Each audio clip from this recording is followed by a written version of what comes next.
Bon, on va voir ce qu'on appelle photocloration aujourd'hui. C'est un exercice qui va être un peu intéressant, un peu différent à ce qu'on avait vu.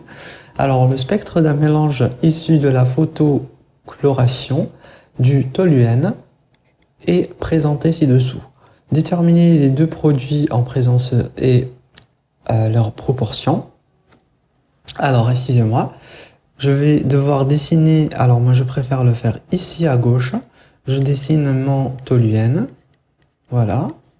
Le toluène, rappelez-vous, c'est le noyau aromatique, c'est le benzène avec un CH3. Ok. Alors, on va se rappeler un petit peu d'orga. Quand on voyait des réactions comme ça, par exemple, et on voyait ce truc-là, alors, quand on l'appelle ça, en fait, on ne voit que ça, par exemple, et par exemple, on nous met un halogène, et ça veut dire quoi? Ça veut dire que le chlore, il va remplacer l'hydrogène, ok? Donc on enlève un hydrogène et on met à sa place un chlore, ok? Donc ici, qu'est-ce que je vais faire? Regardez, je laisse ma molécule comme elle est. Voilà, comme ça. Donc, qu'est-ce que je vais faire? Alors, une première fois, alors je vais faire la réaction de photocloration, donc comme ça, et un chlore ici. Alors, qu'est-ce qu'on fait? En fait, on forme une deuxième molécule comme ça, avec un CH2 et un chlore, ok? Voilà. C'est-à-dire que ce que j'ai fait, j'ai remplacé cet hydrogène par un chlore. Le chlore que j'ai là. Voilà, donc la première chose à faire, bon, on peut continuer en fait, parce que cette réaction, elle continue. Elle peut continuer en fait jusqu'à mettre tous les chlores. Ici, c'est un H. Pareil, ici, j'ai un chlore et j'ai ça. J'ai ça, j'ai mon chlore. Et j'ai mon benzène avec que des chlores sur ce carbone. Voilà. Donc, alors, je vais essayer de les entourer. Comme ça, on remarque qu'il y a une différence. Voilà, c'est ça. Alors, qu'est-ce qu'on fait là maintenant? Ça, c'est la première étape. Ça, c'est la deuxième. Ça, c'est la troisième. C'est pas des étapes de mécanisme, c'est les mêmes étapes. C'est juste pour savoir qu'on arrache 3 hydrogènes et on les remplace par 3 chlores. Ok? Donc, ici, qu'est-ce qu'on dit? Ben, on dit que la première chose à faire pour répondre à ce qu'on nous demande, c'est-à-dire déterminer les deux produits en présence et leurs proportions, c'est-à-dire les deux produits qui existent, il faut les déterminer, c'est-à-dire il va y avoir deux produits, c'est soit celui-là, soit, alors c'est celui-là et celui-là, je pense, on va pas arriver jusqu'au troisième, ok? Donc il va y avoir, comme je viens de dire, deux produits. Alors, ça doit être celui-là, le carbone qui porte deux chlores et le carbone qui porte un seul chlore. Celui-là et celui-là. Voilà. Donc, la première chose à faire, c'est qu'on doit calculer les déplacements chimiques pour chaque étape. Pour chaque étape. Alors, moi, j'ai l'étape numéro 1. Alors, j'ai l'étape numéro 1. Je continue en rouge. J'aime pas cette couleur. Alors, étape numéro 1, en fait, il va y avoir quoi? Ben, il va y avoir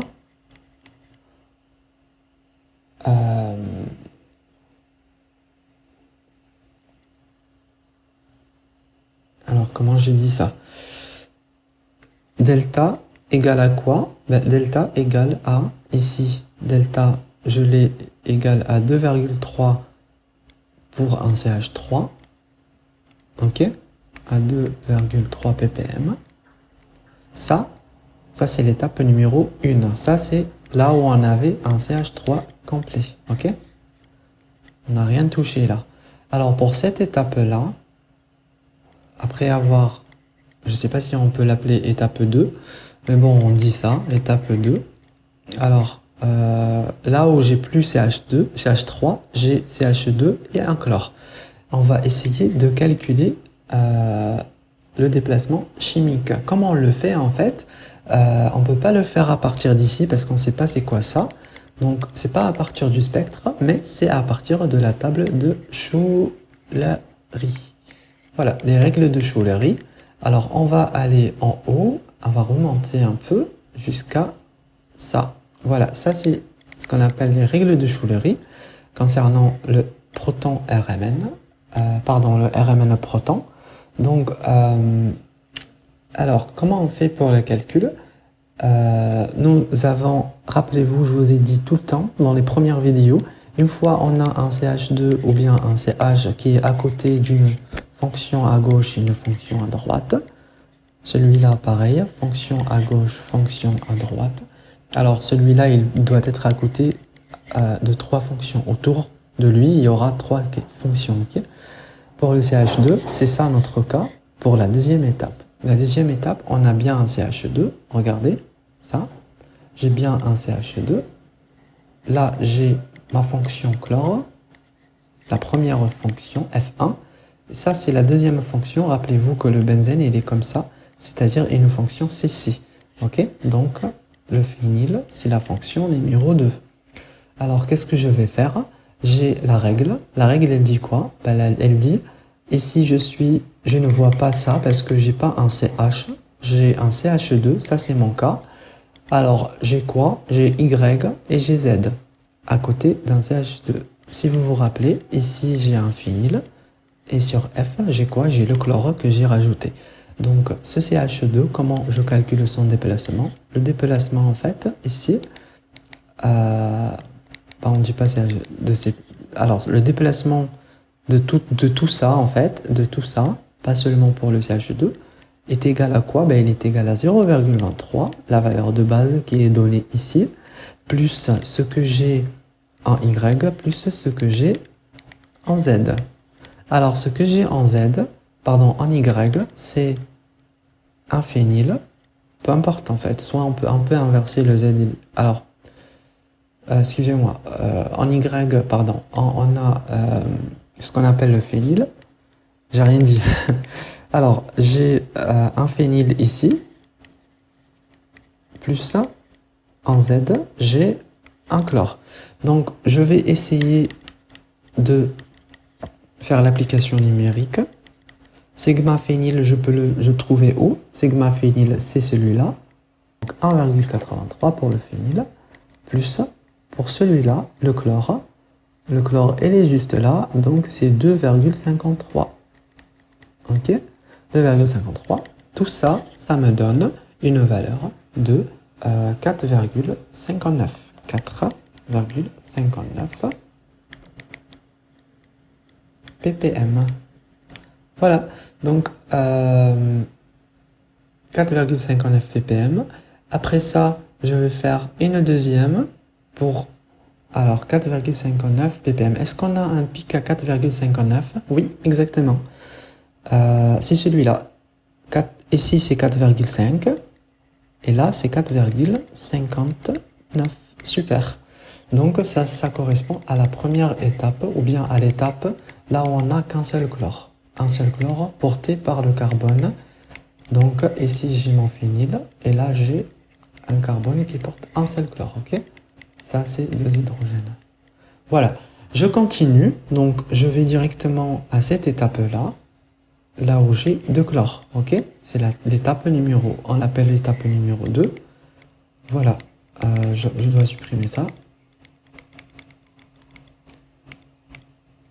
L'étape numéro 2, j'ai quoi? J'ai mon CH seulement. J'ai pas un CH2 comme ici. Ici, j'avais un CH2, mais là maintenant, j'ai qu'un CH.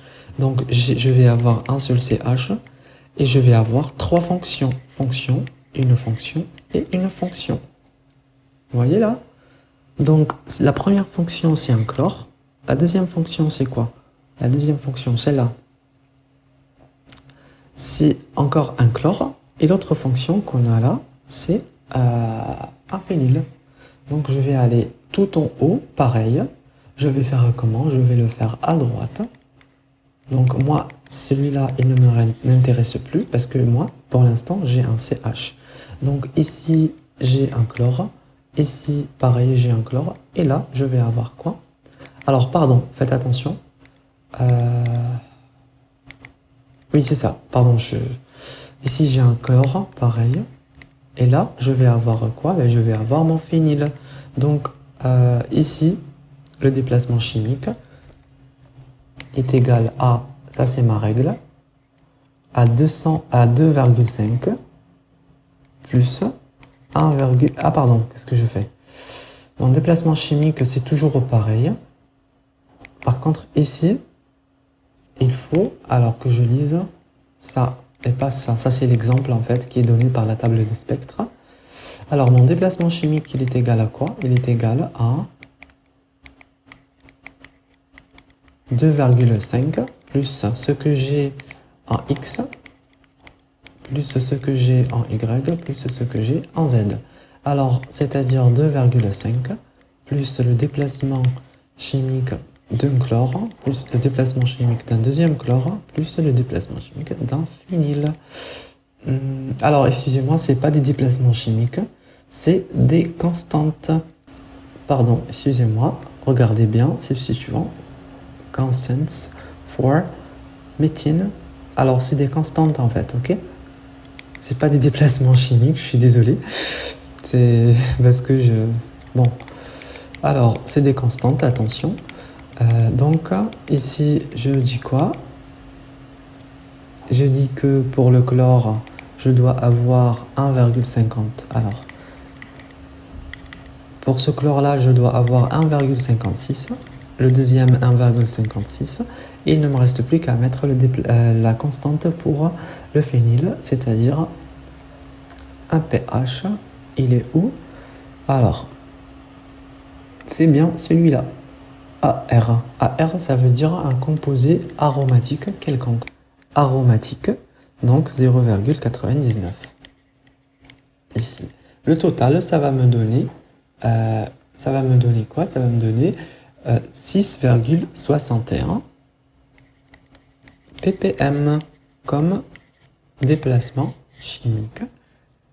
Donc je vais aller regarder est-ce que j'ai le 6,61. Ici, 6,61, il doit être ici.